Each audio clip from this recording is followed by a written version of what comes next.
उपास्महे। गुरुविष्णु गुरुदेवो महेश्वरः गुरुसाक्षात् परब्रह्म तस्मै श्रीगुरवे नमः। भवतु सहनौ भुनक्तु सह वीर्यं करवावहै तेजस्विनावधीतमस्तु मा विद्विषावहै। ओम शांति शांति शांति। कृष्णाय वासुदेवाय हरये परमात्मने प्रणतक्लेशनाशाय गोविंदाय नमो नमः। అమ్మ పేజ్ నెంబరు 309కి వెళదాం. పేజ్ నెంబర్ 309 తీసుకోండి. ఈ సంఘటనకి ఈ ఘటన కూడా బాగుంది, ఇది కూడా చెప్పుకుందాం. శ్రీకృష్ణుని విరసోక్తుల వినోదము, రుక్మిణీ కృష్ణ సంవాదము, వారిలో కూడా మనకు కొన్ని విషయాలు తెలుసుకుందాం. రుక్మిణి అంటే ఏంటమ్మా మన దృష్టిలో? భక్తుడు, అదే భక్తురాలు, భక్తుడు భక్తురాలు. శ్రీకృష్ణుడు అంటే పరమాత్మ, జీవుడు పరమాత్మ, వీరిద్దరి మధ్య ఏటువంటి బంధమే శ్రీకృష్ణ రుక్మిణుల యొక్క బంధము. ఒకనాడు శ్రీకృష్ణులకు ఒక చిన్న చిలిపి ఆలోచన వచ్చింది. రుక్మిణీదేవితో కొన్ని చలోక్తులాడి ఆమె ఉడికిపోతుంటే వినోదించాలని అనుకున్నాడు. అప్పుడు అన్నాడు చమత్కారంగా, ఇలా అన్నాడు చిరునవ్వుతో, సుందరి, కులములోనూ బలములోనూ భాగ్యములోనూ అన్నింటిలోనూ శిశుపాలాదులు ఎంతో ఘనులు. నీ అన్నగారు తల్లిదండ్రులు అలాంటి శిశుపాలనకు నిన్నిచ్చి వివాహం చేద్దామనుకుంటే ఒప్పుకొనకుండా సముద్ర గర్భంలో తలదాచుకుంటున్న పిరికివాడినైనా నన్నెందుకు వివాహం ఆడినావు? మేము ధనహీనులము, గుణహీనులము, లోకరీతికి భిన్నమైన వారము. మా చెలిమి ఎప్పుడూ పేదలు దీనులతోనే. మాకు సింహాసనాలు లేవు. బలవంతులు ధనవంతులు మాతో స్నేహం చెయ్యరు. ఇలాంటి విడ్డూర్పు వ్యక్తినైనా నన్నెందుకు నువ్వు వరించావు? సమానమైన వియ్యము సమానమైన నెయ్యము చేయాలంటారు కదా, మరి మనకు అలా కుదరలేదే. నువ్వు చాలా పొరపాటే చేశావు సుమా. ఇప్పుడైనా దాన్ని సర్దిద్దుకోవచ్చు. నీకు అన్ని విధాలా తగిన వారిని ఇప్పుడు ఎన్నుకొని వివాహం చేసుకున్నాము అన్నాడు. చూసారా శ్రీకృష్ణ పరమాత్మ భక్తుడిని ఎట్లా, భక్తురాల్ని ఎలా పరీక్షిస్తున్నాడో. ఇది కూడా మీరు అన్నారు చూసారా దగ్గర ప్రజాభిప్రాయం వెళ్ళిపోతే భగవంతుని మనం కోల్పోతాం. అదే ఇక్కడ చెప్పాడు. ఏం చెప్పాడమ్మా?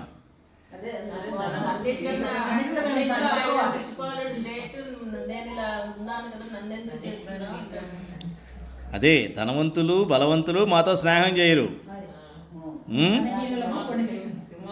అలాగని ప్రజాభిప్రాయానికి నేను విలువివ్వను అన్నాడా లేదా? ప్రజాభిప్రాయానికి కూడా నేను విలువ ఇవ్వను. ఇటువంటి వాడిని నువ్వు ఎందుకు పెళ్లి చేసుకుందాం అనుకున్నావు? ఏ రకంగా చూసుకున్నా మీ అన్నలు డిసైడ్ చేసిన శిశుపాలుడే బెటర్ కదా అని అన్నాడు. దానికి ఎంతో విలువల్లాడిపోయింది ఆవిడ. విలువల్లాడిపోయిన తర్వాత ఆయన కూడా ఆవిడని ఏదో నెమ్మదిగా సముదాయించాడు. శ్రీకృష్ణుడు తన ప్రియపత్ని యొక్క ప్రేమావేశానికి సంతసించాడు. తన యొక్క ఆస్యాలాపానికి ఆమె నిజంగా చలించిపోయినందుకు జాలిపడ్డాడు. ఇలా అన్నాడు, ప్రియతమా, నీకు కోపం తెప్పించి కోపంలో నీ ముఖం ఎలాగుంటుందో చూచి ఆనందించాలని ఆశమాడాను, కానీ ఇంక వేరే తీసుకోకు అని చెప్తూ అప్పుడు అన్వయించాడు. అప్పుడు రుక్మిణీదేవి కొంత ఊరట చెంది ఇలాగ జవాబు చెప్పింది. ఇది ఇంపార్టెంట్. ఇప్పుడు భక్తురాలు భగవంతుడికి ఏ రకంగా సమాధానం చెప్పిందో విందాం. స్వామి, ఇతరులతో నీకు సామ్యము లేదనే మాట చాలా నిజము. నీ సౌందర్యము నయనముల సోయగము ఈ ముల్లోకాలలోనూ ఎవ్వరికీ లేవు కదా. ఓ సర్వేశ్వర, మన ఇద్దరి మధ్య సమాన వియ్యము కుదరలేదని నీవు అన్నమాట వాస్తవమే. అనంత తేజోమూర్తివి, సచ్చిదానంద స్వరూపుడవు, సర్వలోకేశ్వరుడు అయిన నీవెక్కడ? త్రిగుణాలతో కూడి శరీరంలో బంధింపబడి జ్ఞానహీనమై ఉన్న నేనెక్కడా? చూసారు ఎంత తేడా చూపిస్తాడో పరమాత్మ అంటే ఏమిటి, మనం ఎట్లా ఉంటుంది, జీవుడు ఎట్లున్నాడో చెప్తున్నాడు. సకల సద్గుణాలు సకల ఐశ్వర్య బల సంపదలు నీలోనే నిక్షిప్తమై ఉన్నందున మానవ మాత్రుడు అది కావాలి ఇది కావాలి అని నిన్ను చికాకు పరుస్తారని ఎవరికి అందుబాటులో లేకుండా పాల సముద్రంలో శాశ్వతల్పంపై పవళిస్తున్నావు. పరమేశ్వర, నీవు ధనహీనుడు అన్నావు. అవును, జగత్తంతా నీదే అయి ఉండగా నీది కానిదేమున్నది? నీకు కావలసినదేమున్నది? గుణహీనుడవి అన్నావు. నిజమే కదా మరి. త్రిగుణాతీతుడమైన నీ యందు ఏ గుణం ఉంటుంది?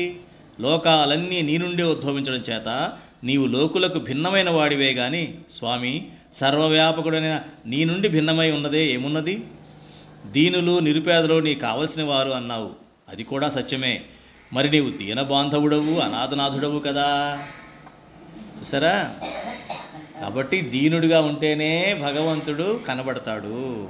లేదు గర్వంగా ఉంటే భగవంతుడు కనబడడు. అది మనం గ్రహించాల్సిన విషయం.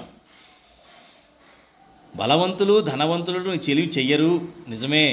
ధన జన బల అభిజాత్య గర్వమదాంధులైన అజ్ఞానులకు ఇంద్రియ తృప్తే ఏకైక లక్ష్యము.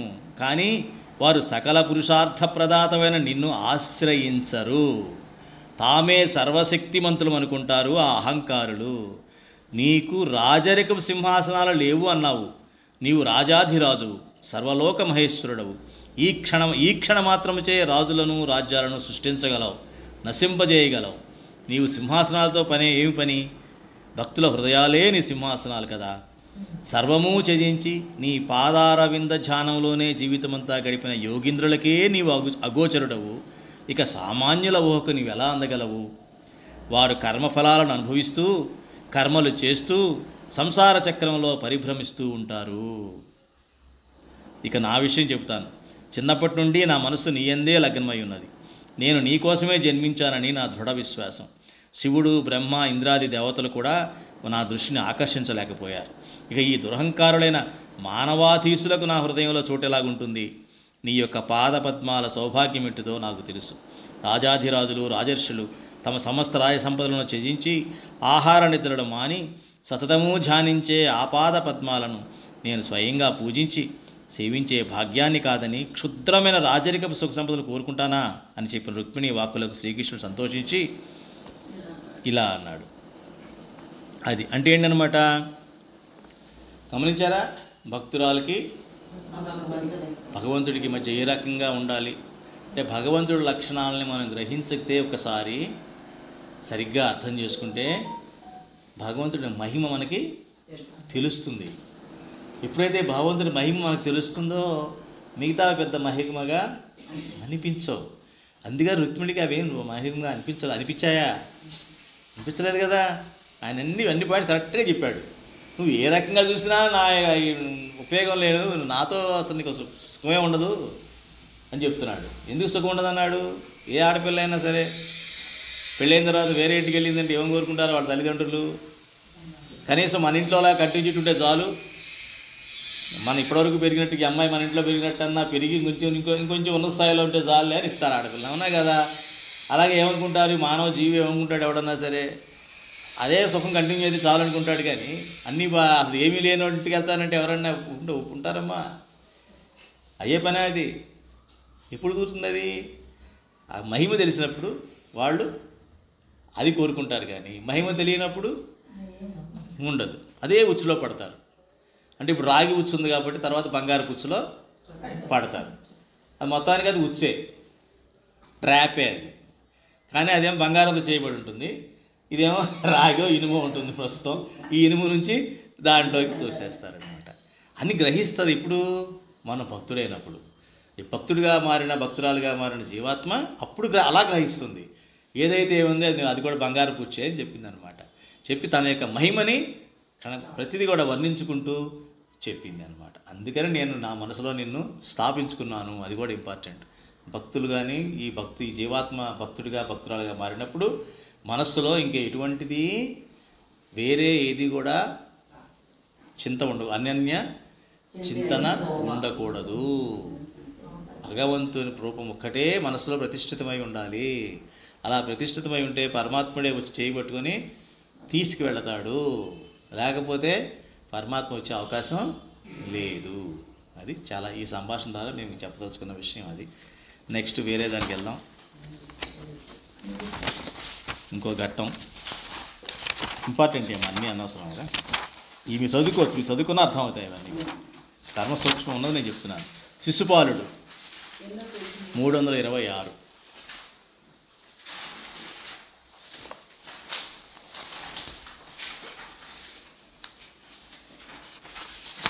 దూషిస్తాడు కదా, అంటే భక్తుడు కాని వాడు ఏ రకంగా దూషిస్తాడో భగవంతుడు కూడా మనం తెలుసుకుందాం.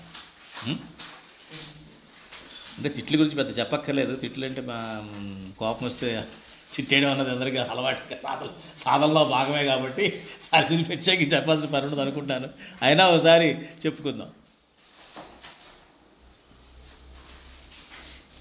శ్రీకృష్ణుని అనుమతితో ధర్మజుడు వేద విధులైన బ్రాహ్మణులను యజ్ఞకర్మ నిర్వహణకు నియోగించాడు.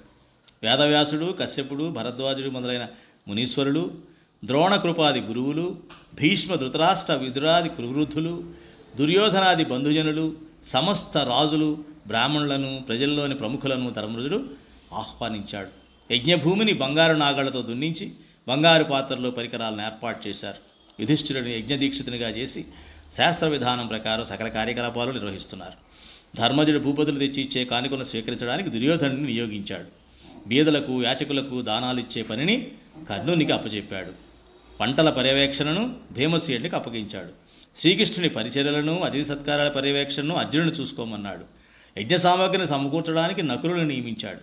దేవబ్రాహ్మణులను, గురువులను, పెద్దలను పూజించడానికి సహదేవుని నియోగించాడు. సమస్త ప్రజలకు మృష్టాన్న భోజనాదులు సంతృప్తికరంగా ఉండేటట్లు చూడమని ద్రౌపదిని నియమించాడు. దేవేంద్రుడు, దిక్పాలకులు, బ్రహ్మాది దేవతలు, సిద్ధసాధ్యాది ఊర్ధ్వలోకవాసులు ధర్మజుడు చేస్తున్న యాగాన్ని చూచి అంతవరకు ఏ రాజు కూడా అంత గొప్పగా చేయలేదని మెచ్చుకున్నారు. స్వయంగా భగవానుడైన శ్రీకృష్ణుని పాదపూజ చేస్తుండే భాగ్యం కలిగిన వారికి సాధించలేనిది, పొందలేనిది ఏదీ ఉండదు అని బ్రహ్మదేవుడు ప్రశంసించాడు. దేవతా సమానుడైన ఋత్విజులు నిర్వహించిన యజ్ఞము చివరి రోజునకు వచ్చినది. ధర్మజుడు ఋత్విజులను, బ్రాహ్మణులను, పెద్దలను, సభాసదులను ఉచిత రీతిని పూజించి సన్మానించాలి అని సంకల్పించాడు. అగ్రపూజకు అర్హుడెవరు అనే విషయం మీద సభలో అనేకులు అనేక విధాలుగా అభిప్రాయపడ్డారు. బుద్ధిమంతుడైన సహదేవుడు భగవంతుడైన శ్రీకృష్ణుని చూపిస్తూ ఇలా అన్నాడు: ఈ మహాత్ముని సంతుష్టినిగా చేస్తే భువనాలన్నీ సంతుష్టిని పొందుతాయి. ఎందుకంటే ఇతడే కాలము, దేశమున్, క్రతువు, కర్మము, కర్తయు, భోక్తయున్, జగజ్జాలము, దైవమున్, గురువు, సాంఖ్యము, మంత్రము, నగ్ని, ఆహుతుల్, వేళలు, విప్రులున్, జనన, వృద్ధి, లయంబుల, హేతుభూతముల్, లీలల తానయై తగవెలింగడిని వెక్కటి తేజమీశుడున్. ఇతడే ఇతండు కన్నులొకయించుక మోచిన నీ చరాచర స్థిత భువనంబులన్నీయు నశించు నితండని విచ్చిచూచినన్ వితతములై జనించు ప్రభ విష్ణుడు విష్ణుడనైన ఎట్టి ఈ క్రతుఫలదుండుగా కురుడొకొండెటులర్హుడు శిష్ట పూజకున్.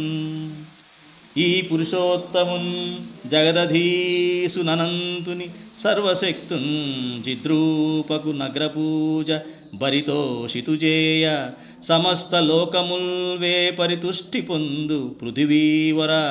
కావున నీవు కృష్ణునిన్ శ్రీపతిన్ పూజ చేయు మెడసేయక మాటలు వేయునేటికిన్.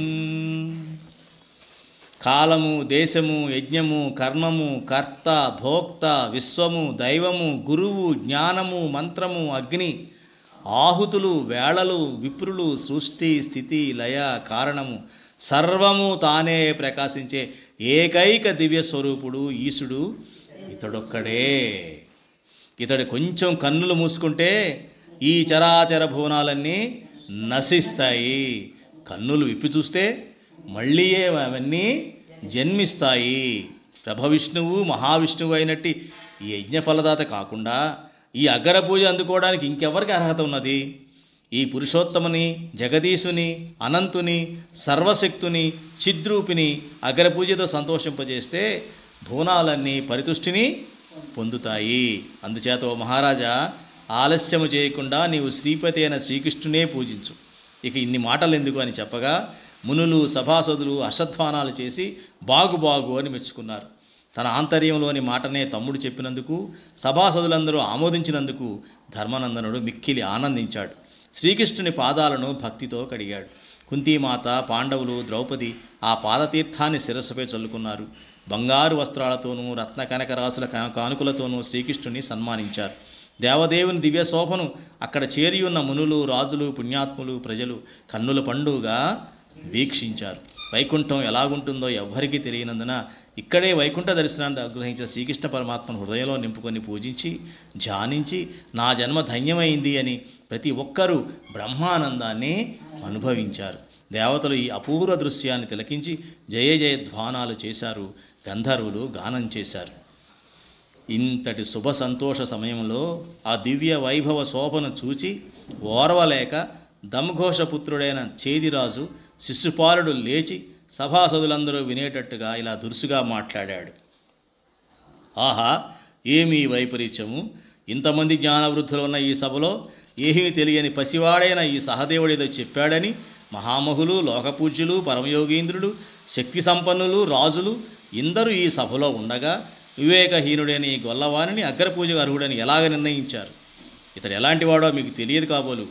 తల్లిదండ్రులు ఎవరో తెలియనివాడు, వంశము, కులము, గోత్రము, వావి వరుసలు, సంబంధ బాంధవ్యాలు లేనివాడు, దేవుడు గురువు లేనివాడు, ఇల్లు లేక నీటి మీద నిద్రపోయేవాడు, తుది మొదలు లేనివాడు, రంగస్థల నటుని వలె అనేక వేషాలు వేసేవాడు, అనేక రూపాల్లో అనేక రీతుల్లో ప్రవర్తించేవాడు గుణహీనుడు, అన్ని చోట్ల చొరబడి ఉంటాడు, మాయగాడు, పుట్టినప్పటి నుంచి చోరుడు, జారుడు, ఇలాంటి దిక్కులేనివాడు బ్రహ్మర్షులు చేసి పూజింపబడడానికి అర్హుడెలాగవుతాడు అని సభా మర్యాదలన్నింటినీ ధిక్కరించి దుర్భాషలాడుతున్న శిశుపాలుని మాటలను శ్రీకృష్ణుడు కొంచెమైనా లక్ష్య పెట్టకుండా చిరునవ్వు విడవకుండా వింటూ కూర్చున్నాడు. చూసారా పరమాత్మ ఇంత మనం అనుకున్నాం. చూసారా, ఎదుటివాడు మనం హింసపెట్టినా మనం ఏం చేయాలి? నవ్వుతూ ఉండాలి. అది అమ్మా, అది దైవీ సంపద అన్నమాట. పరమాత్మ అంతే కదా, ఎలా తిడుతున్నాడు చూడండి. ఇదన్నమాట. కాబట్టి అహింస అన్నది పరమాత్మ యొక్క గుణం. అందుకే అహింస పరమో ధర్మ అన్నారు కదా. వినడానికి బాగుందండి, కొంచెం కష్టం, కొంచెం ఏంటి చాలా కష్టం.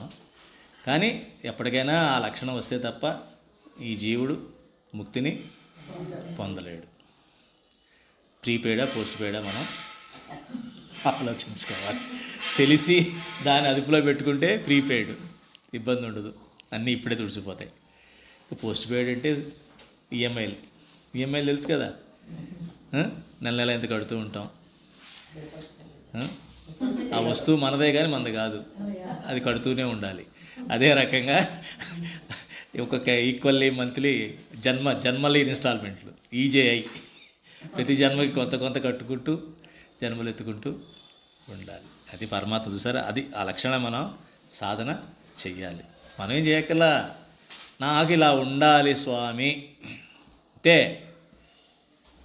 నాకు ఎందుకో ఇలా కరెక్ట్ అనిపించింది, నేను కూడా అహింస ఫాలో అవుతాను, నాకు ఎంత హింస వచ్చినా ఐ డోంట్ మైండ్, నేను పట్టించుకున్నాను. కనుక మన భగవంతుడి ముందు పడేస్తే, చిట్టి రాసి పడేస్తే ఆయన పట్టుకుంటాడు. ఆయన పట్టుకుంటే ఏముంది, ఆ శక్తి ఆయనే ఇస్తాడు, ఆ కర్మ కూడా ఆయనే వెంటనే టడగా తుడిచేస్తుంటాడు, దగ్గరికి తీసుకుంటాడు అనమాట. ఆయన దగ్గరికి వెళ్ళాలంటే కారణం ఎలా వెళ్ళగలుగుతాం మనం? మురికితో వెళ్తే ఎవరు ఎత్తుకోరు కదమ్మా, మన పిల్లల్ని ఎత్తుకోం కదా. మన పిల్లలైనా బాగా మురికి చేసుకొస్తే ఎత్తుకుంటామా? ఎత్తుకో. ముందు క్లీన్ చేసి గబగబా బాత్రూమ్ తీసుకెళ్ళి అవి క్లీన్ చేసి, లేకపోతే ఎవరైనా మా పని అమ్మాయికి ఇచ్చో మనం వెళ్ళి కొంత క్లీన్ చేసి అప్పుడు వాడిని చంకన ఎక్కించుకుంటాం. అంతేనా? మరి పరమాత్మ దగ్గరికి వెళ్ళాలంటే కూడా మనం క్లీన్గా వెళ్ళాలి కదా. అది ఆయన చెప్పాడు కదా. అది దైవ దూషణ వినలేక ఖిన్నులై మునులు, కొందరు రాజులు శిశుపాలను నిందిస్తూ సభను విడిచి వెళ్ళిపోయారు. పాండవులకు పట్టలేనంత ఆగ్రహవేశం వచ్చేసింది. కొందరు మిత్రరాజులు ఆయుధాలు ధరించి శిశుపాలుని అదలించారు. శిశుపాలుడు డాలు ఖడ్గము పట్టుకొని అందరినీ తిట్టుకుంటూ యుద్ధానికి సిద్ధపడ్డాడు. సభాస్థలి ఒక రణరంగం అయ్యేటట్లున్నది. ఏమీ పట్టించుకోకుండా కూర్చొని చూస్తున్న శ్రీకృష్ణుడిపైకి శిశుపాలుడి కత్తి దూసి మీద పడిపోతుంటే సమయం ఆసన్నమైంది అని శ్రీకృష్ణుడు చక్రాయుధాన్ని శిశుపాలుని మీదికి ప్రయోగించగా వాడి శిరస్సు తెగి నేల కూలాడు. అంటే ఏంటన్నమాట ఇది? శిశుపాలుని యొక్క ఆత్మ అది కోరుకుంది. ఇంకా ఇంకో జన్మ ఉంటుందిలేండి. ఇది వీళ్ళు జయ విజయులకు ఉంది. కానీ యాక్చువల్గా వీళ్ళు ఏంటంటే అమ్మా, వీళ్ళందరూ కూడా డైరెక్ట్గా ముక్తి పొందిన వాళ్ళు కాదు. వీళ్ళు ముక్తి 2 రకాలుగా ఉంటుంది. వైకుంఠంలో ఉండొచ్చు నువ్వు ఒకటి. ఇంకోటి ఏంటంటే ఆత్యంతిక ముక్తి. ఆత్యంతిక ముక్తి అంటే ఏంటంటే ఇంకా ఎప్పటికీ భగవంతుడు తప్ప భగవంతుడికి వీరికి సారూప్యం ఉంటుంది. భగవంతుడు ఎట్లా ఉంటాడో రూపం ఎలా ఉంటుందో ఇవి అలాగే ఉంటుంది. పవర్లో తేడా ఉంటుందేమో కానీ, శక్తిలో తేడా ఉండొచ్చు కానీ సేమ్ అలాగే ఉండి సారూప్యత అంటారు దాన్ని. సారూప్యత, సారూప్యత, సాధర్మ్యం కూడా ఉంటుంది. వైకుంఠంలో ఉండడం వేరు. అంటే ఎట్లా అంటే వైకుంఠంలో పబ్లిక్లో ఉండడం. ఇప్పుడు మనం హైదరాబాద్లో ఉన్నాం, అదే పబ్లిక్లో ఉంటాం అంతే.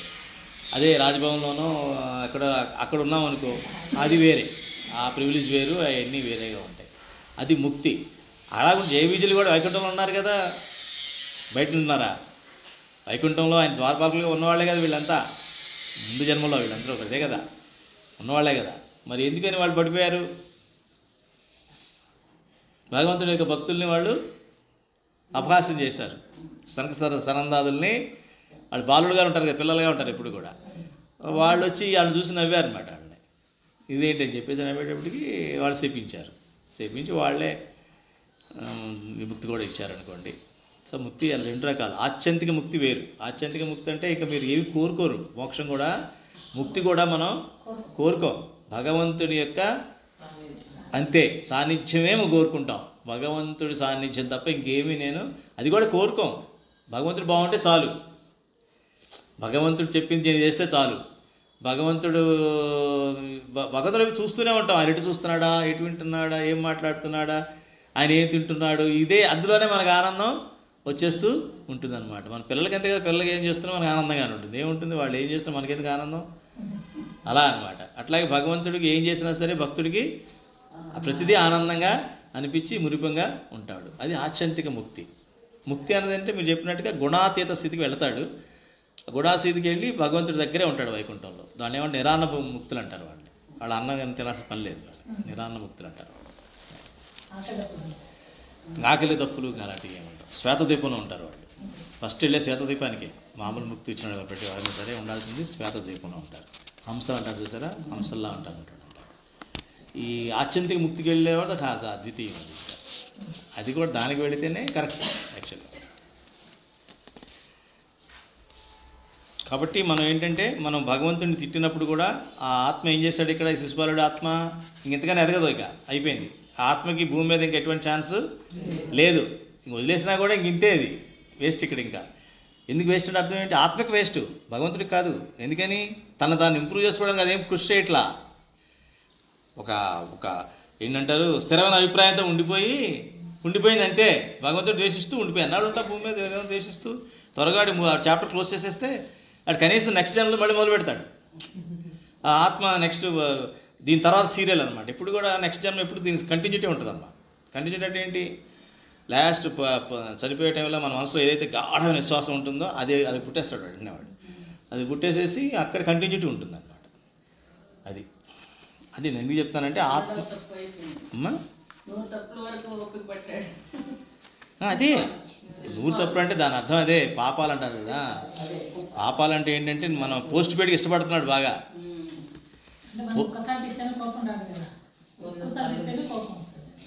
ఇది కోపం వచ్చేడుగా పరమాత్మ.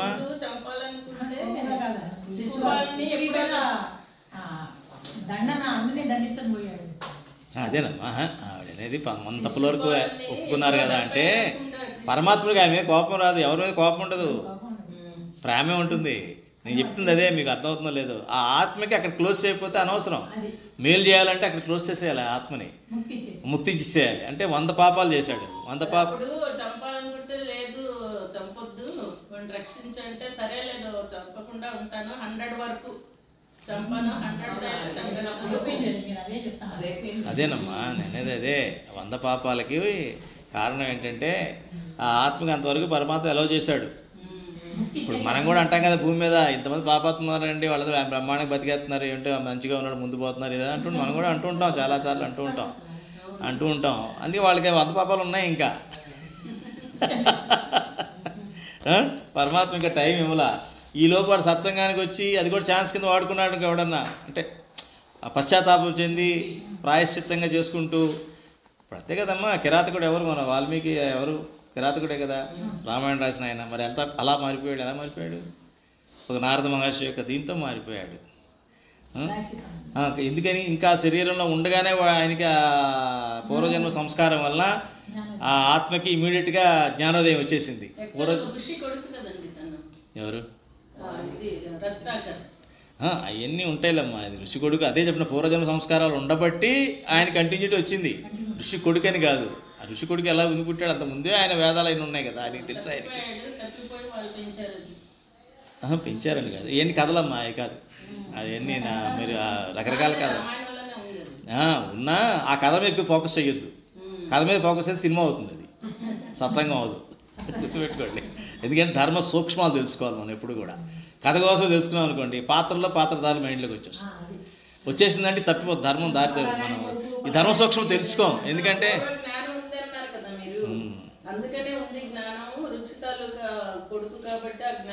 ఋషితాలు, అదే చెప్తున్నా, ఋషితాలు కొడుకు కాబట్టి జ్ఞానం కాదు, ఆ పుట్టక ముందే జ్ఞానం. ఇప్పుడు మీరు ఇలా పుట్టారా?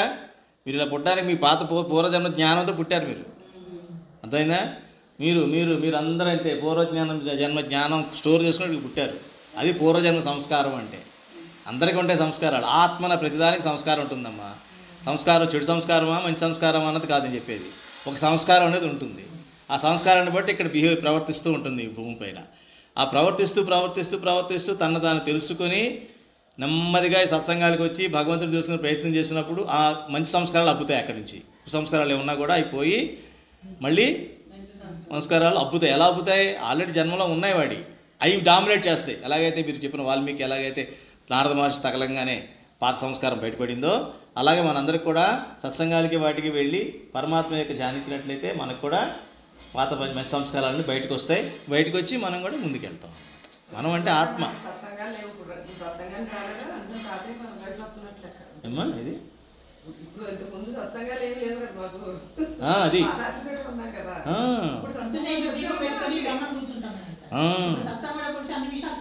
అది అనేది అది సత్సంగం. శ్రీకృష్ణుడు సత్సంగం చెప్తాడు చూడండి, చెప్పబోతున్నా. అది కూడా సత్సంగం చెప్తాడు, భాగవతంలో చెప్తాడు. నెక్స్ట్ చెప్తాను. అదే సత్సంగం అనేది ఎంత పవర్ఫుల్ అంటే మీలో ఉన్న సంస్కారాలని, మంచి సంస్కారాలను బయటకు తీస్తుందమ్మా. అంతే చెప్తాడు భాగవతంలో, చెప్పబోతున్నాడు. నెక్స్ట్ అదే చెప్తాను నేను. అది శిశుపాలుడు అంటే అర్థం చేసుకున్న ఏంటి? ఇద్దరు చూసాం మనం. భక్తులైన వాళ్ళు పరమాత్మలో ఏది చూడాలో అది చూస్తారు, ప్రజలు చూసేదాన్ని చూడరు అని రుక్మిణి ద్వారా మనం తెలుసుకున్నాము. శ్రీకృష్ణుడు తను తాను చెప్పుకుంటున్నప్పుడు ప్రజాభిప్రాయం చెప్పాడు. నాకు కులం లేదు, నా గుణం లేదు, నాకు డబ్బులు లేవు, నాకు ఎవరో ఫ్రెండ్షిప్ చేయరు, నేను మాయగాడిని, నన్ను అందరూ యదవా అంటారు, నాతో ఎవరు దాక్కున్నాను, పిరికివాడిని అన్నీ చెప్పాడు. ఇవన్నీ ఆయనయా? నిజంగా ప్రజాభిప్రాయం, చుట్టుపక్కల ప్రజల యొక్క అభిప్రాయాలు. అంటే లోక దృష్టితో చూస్తే నేను ఇది, మరి లోక దృష్టితో చూస్తే నీకు హాయిగా శిశుపాలుడు గ్రేట్ కదా, ఇవేమి వాడికి లేవు కదా, ఒక్క మచ్చ కూడా లేదు కదా వాడికి, మరి వాడిని వరించకుండా వాడిని చేసుకోకుండా నాలో ఏముందని అన్నాడు. అది భగవంతుడిని చూసే విధానం భక్తుడికి అర్థమవుతుంది, మీకు ఎవరికి అర్థం కాదు. ఎవరన్నా మీతో చర్చకి దిగినా, వాదనకు దిగినా, భక్తుడు మారి అప్పుడు నువ్వు మాట్లాడు, అప్పుడు నేను నీతో మాట్లాడతాను అనండి. భక్తుడిగా మారకుండా ఊరికి వాదన కోసం కూర్చుంటే నమస్కారం పెట్టేసి 2 నమస్కారాలు బాబు అని చెప్పేసి వదిలేసేయండి. సమయం దండగా, కంఠశోష. రెండోవాడు ఎవడు? శిశుపాలుడు. వీడు ద్వేషి, దైవ ద్వేషి. ద్వేషి ఏం చేస్తాడు? లోకాభిప్రాయం రుద్దుతాడు, కంపేర్ చేస్తాడు. లోకంతో పోల్చుకుంటే వీడు వెధవా. రుక్మిణి అన్న మాట, రుక్మిణికి శ్రీకృష్ణుడు ఏమైతే అన్నాడో అదే మాట శిశుపాలుడు శ్రీకృష్ణుడు అన్నాడు. తిడుతూ అన్నాడు, నీ కులం లేదు, గుణం లేదు, ఏమీ లేదు, నువ్వు మాయగాడివి, నువ్వు చెత్త అని చెప్పేసి శ్రీకృష్ణుడు ఆల్రెడీ చెప్పుకున్నాడు. శ్రీకృష్ణుడి ముందే చెప్పాడు ఆ మాటలన్నీ కూడా. వీడికి కావాల్సింది ఏంటి? శిశుపాలుడికి ప్రజాభిప్రాయం కావాలి. భగవంతుడు అంటే ద్వేషం ఉన్న వాళ్ళకి ప్రజాభిప్రాయం ఎక్కువ విలువ ఇస్తారు. అర్థమైందమ్మా? ఈ 2 చెప్తాం ఉద్దేశంతో 2 తీసుకున్నాను సంఘటనలు నేను. ఇక మీరు నిర్ణయించుకోవాలి అటా ఇటా అన్నది. ఏ ఆత్మకి ఆత్మ నిర్ణయించుకోవాల్సినటువంటి విషయం. రాబేద్దాం, రేపు కంటిన్యూ చేద్దాం. రేపు సత్సంగం గురించును ఎవరిది టిక్ పెట్టారంటే ఉద్ధవ్ గీత. ఉద్ధవ్ అది చాలా ఇంపార్టెంట్. ఉద్ధవ్ గీతలో సత్సంగం నుంచి వస్తుంది. అందులో ఉన్న అవధూత లక్షణాలు కూడా మన దత్తాత్రేయుడిది, ఆ గురువులు ఎవరు ఏంటి, ఇది ఏ రకంగా ఆయన భావించాలనే విషయం కూడా రేపుడితే కవర్ చేసేద్దాం ఆ 4 విషయాలు. సరేనా?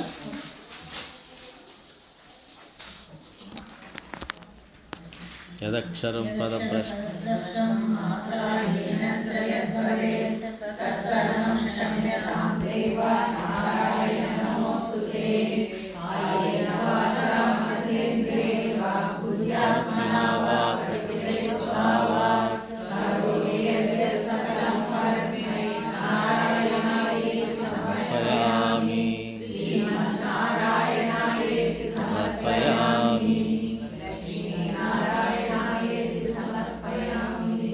जय श्री राम, जय श्री कृष्ण, जय स्वामीनारायण.